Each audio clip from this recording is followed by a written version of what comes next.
Hello दोस्तों, आप सभी का मेरे चैनल पे फिर से स्वागत है। और आज का विषय है एक ऐसे समय यात्री पे जो इस धरती पर समय यात्रा करके समय में पीछे आ गया था। और मैं बता दूं, समय एक ऐसी इकाई है जो निरंतर आगे बढ़ती रहती है और ना किसी का वेट करती है और ना रुकती है। और समय को कभी बदला नहीं जा सकता। पर ऐसे कई दावे हुए हैं कि और कोई प्रूफ्स भी हुए हैं कि कई इन्वेस्टिगेटर्स हमें यह बताए हैं कि समय यात्रा करके कुछ लोग हमारे यहाँ इस धरती पर पास्ट में या फ्यूचर में आए हैं। तो आज हम लोग उसी की एक व्यक्ति के बारे में बात करने वाले हैं जिसने समय यात्रा को लोकप्रिय टॉपिक बना दिया है। तो उस समय यात्री से जुड़ी सारी खबरें मैं इसी वीडियो में दूंगा और मैं शुरू करता हूँ। तो ये बात है करीब जून 1951 की। एक न्यूयॉर्क करीब 11:15 बजे न्यूयॉर्क के टाइम स्क्वायर पर एक आदमी अचानक से प्रकट। वहाँ खड़े लोगों को कुछ भी अता पता नहीं है कि वो आदमी आया, और उसने कपड़े भी बड़े पुराने ज़माने के पहने हुए थे और उसको खुद कुछ नहीं पता कि वो यहाँ कैसे आया।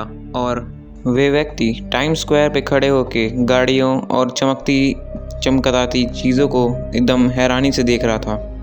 और वही टाइम स्क्वायर पे मौजूद लोग उसे एक आश्चर्यचकित नज़रों से देख रहे थे और किसी ने भी उसे सड़क के बीचों बीच जाते नहीं देखा।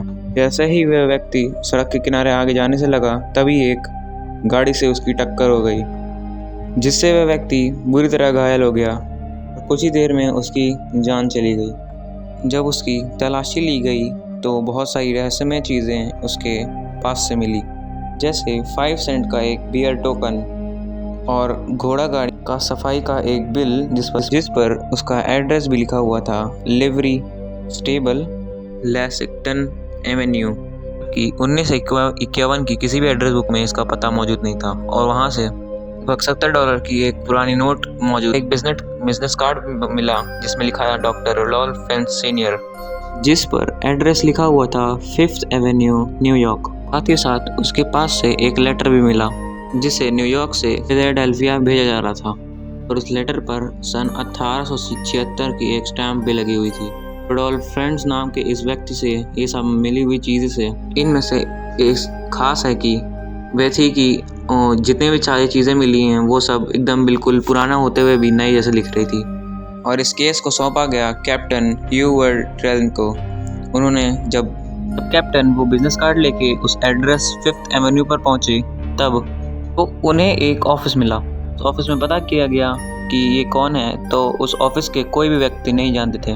और कैप्टन ने उस डायरी और उस टेलीफोन डायरी में से सबका नंबर चेक किया, पर इस व्यक्ति का कोई अता पता नहीं मिल सका। और मिसिंग हो जाने के बाद भी कुछ दिनों तक कोई भी पुलिस पर रिपोर्ट नहीं आई थी। किसी के भी सुराग के अभाव में कैप्टन ने अपनी पूरी जांच पड़ताल जारी रखा। और एक दिन सन 1939 की टेलीफोन डायरी और एड्रेस डायरी में रोडोल्फ फ्रेंच जूनियर नाम के एक व्यक्ति का एड्रेस दर्ज हुआ। और जब पुलिस और वो कैप्टन वहाँ पे जाके पूछताछ करता है तो उन्हें यह पता चलता है कि पर और कोई रहने वाला है, मतलब रोडोल्फ ने अपना घर किसी और को दे दिया है। और जैसे जैसे रोडोल्फ की पूरी बैंक अकाउंट हिस्ट्री मिल गई।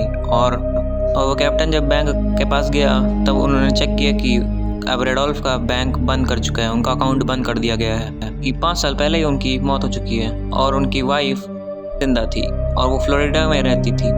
और कैप्टन ने पूछताछ करने के लिए उनके पास गए और सब रोडोल्फ के बारे में जानने लगे। और जब उसकी वाइफ ने जब उनके बारे में बताया तब कैप्टन के होश उड़ गए, क्योंकि रोडोल्फ फ्रेंच जूनियर के पिता थे और वो 29 साल की उम्र में मर चुके थे, यानी 1876 से वो लापता थे।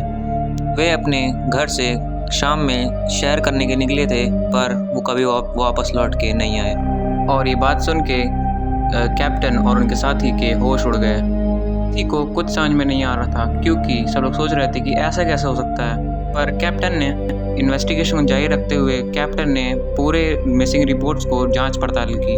इसी के बीच जांच पड़ताल में एक रोडोल्फ की एक मिसिंग रिपोर्ट मिली जो कि 1876 में थी।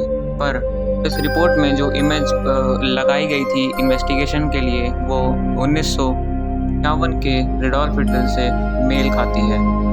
कैप्टन ने के द्वारा जो इन्वेस्टिगेशन की गई उससे ये बात साफ थी कि वह व्यक्ति कोई टाइम ट्रेवलर था और वो समय में पीछे ग्लिच या टाइम हो वो टाइम स्लिप कर गया था। कि कैप्टन द्वारा रिपोर्ट्स कलेक्ट किए गए हुए ये पता चलता है कि वो व्यक्ति कोई टाइम ट्रेवल करके समय में पीछे आ गया था और वो व्यक्ति 1969 में गायब हुआ व्यक्ति 1951 में कैसा आ सकता है। और इस मिस्ट्री को आज तक कोई भी नहीं सॉल्व कर पाया है, बल्कि कोई मिस्ट्री या कोई थ्योरी बोलती है कि वो टाइम ट्रेवल करके पीछे चला गया था जबकि रेडोल्फ के साथ हुआ था। तो गाइस वीडियो कैसे लगी? वीडियो अच्छी लगी तो प्लीज़ लाइक करिएगा और शेयर भी करिएगा और बेल नोटिफिकेशन भी ऑन कर दीजिएगा। और अगर आपको टाइम ट्रेवल की और कोई वीडियो चाहिए तो ज़रूर कमेंट करिए। तब तक के लिए गुड बाय।